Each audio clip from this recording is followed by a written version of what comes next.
Let's check out the parent function of x squared. And x squared produces a parabola, and here's why. So if we plug in some points here, let's think about plugging in -2 in for x. So when I plug in -2 in for x, that's -2 squared. So that's -2 times -2. So that's going to be a positive 4. And we can see that we have that point here, -2, -4. Okay, let's go ahead and continue. So -1 plugged in for x. So -1 squared, that's -1 times -1, is a positive 1. And so we'll see that we have that point graphed there. So there's a -1, 1, that's right there. If I continue that process, when I plug in 0, so 0 squared is 0, 1 squared is 1, 2 squared is 4. And then I'm going to plot all of these points so that I have this parabola. Next, let's check out what happens when I take that parent function of x squared and I put a 2 in front. So when I put a 2 in front, then that's going to double all of my values, all of my heights. And so let's take a look at how exactly it works. So when I plug in -2 in for x, first I have -2 squared, so -2 squared, that's -2 times -2, that's positive 4, just like I got over here.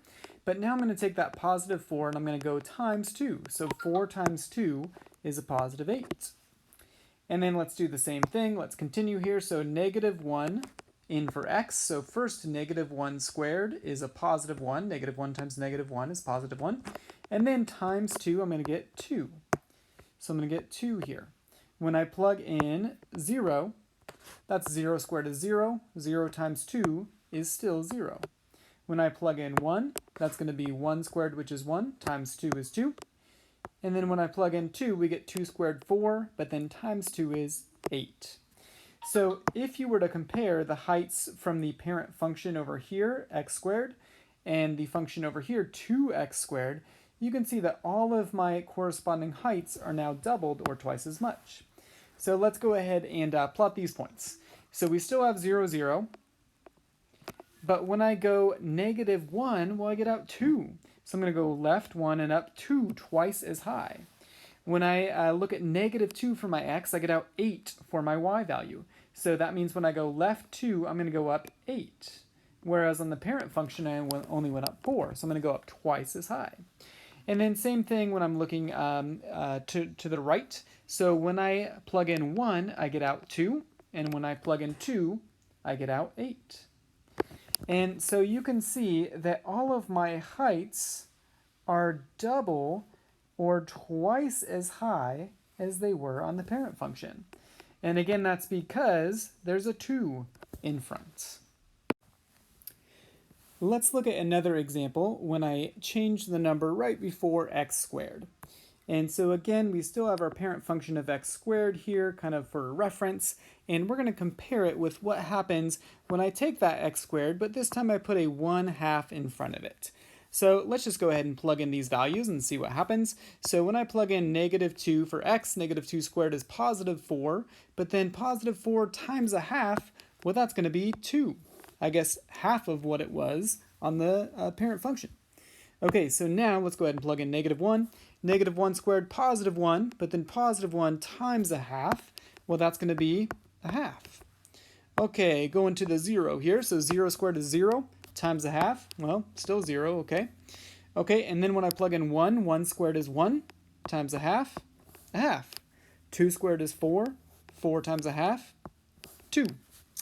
Okay, and now, so if I were to compare all of these values here from my parent function with the function where I have a 1/2 in front of the x squared, well, it looks like all my heights are now cut in half.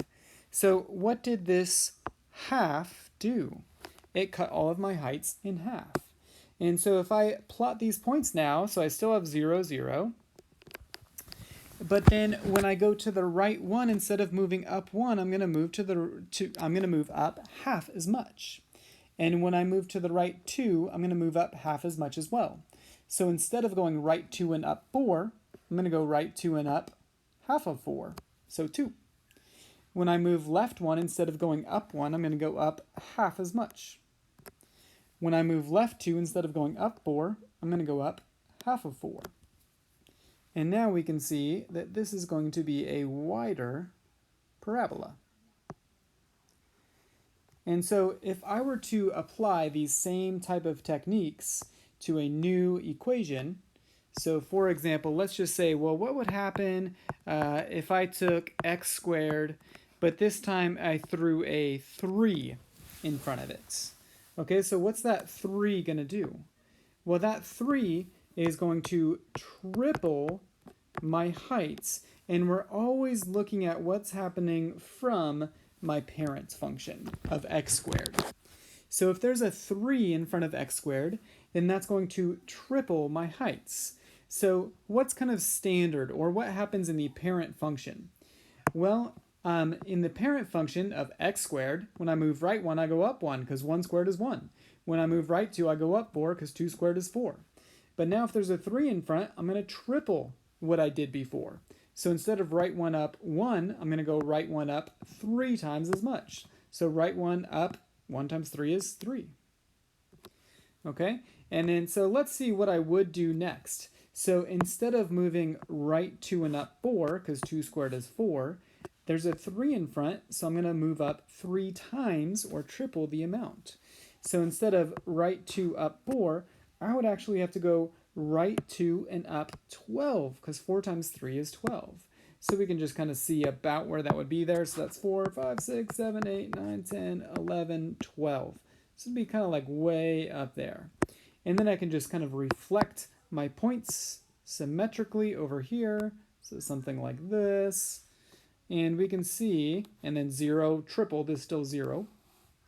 So we can see that that would be nice and narrow when I triple my heights. So let's apply this idea to a different type of parabola, maybe one in vertex form here. So this is vertex form, kind of when we have a parenthesis squared and then plus or minus a number. And so let's go ahead and take a look at what the vertex would be here. And remember, your x value is always counterintuitive. So even though we're looking at a minus 2 here, we're actually going to put an x value of positive 2. So in vertex form, your x value is always counterintuitive, or the opposite sign that you see. But your y value is the same sign that you see.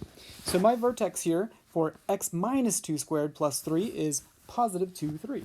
So let's go ahead and plot that there. So 2, 1, 2, 3, okay? And then what we're going to look at here is there an a value that's different than 1? So is there a value kind of standing out in front here? And there isn't anything that we see, but it's not 0, because if it was 0, then 0 times all that stuff would cancel it all out. So it's not 0, but when it's invisible, or we don't see anything, it's actually an invisible 1. And so that's basically means if there's nothing that we see, or there's an invisible 1 as an a value, then that means it's going to follow the pattern of our parent function of x squared that we explored last time.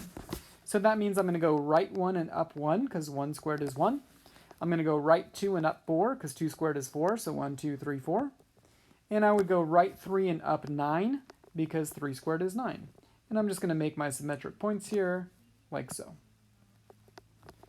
Okay, now let's go ahead and apply our idea of changing the a value, and let's kind of see what would happen. So I'm going to take this same thing here, but maybe this time let's go ahead and put an a value of, say, 2 in front. So how's that going to change our situation? Well, my vertex stays the same. Your vertex is still 2, 3. So your vertex is not affected by the a value. It's the same. Okay, but now the a value is going to change how wide or narrow the parabola is. So this, since there's a 2 out there, well, that's going to double my heights, or what I would have done before. So instead of going right 1 up 1, I'm now going to double that and go right 1 up 2, twice as much. Okay, well, I'll put my symmetric point over here. Before I went right 2 and up 4, because 2 squared is 4, but now I'm going to double that. So instead of right 2 up 4, I'm going to go right 2 up 8. So that's 4, 5, 6, 7, 8. We're off our graph, but that's okay. Okay, I'm going to go left 2 up 8, get that symmetric point there. And now we can see that my heights are going to be twice as high. So essentially, this a value right here just tells us how to count our other points starting at the vertex.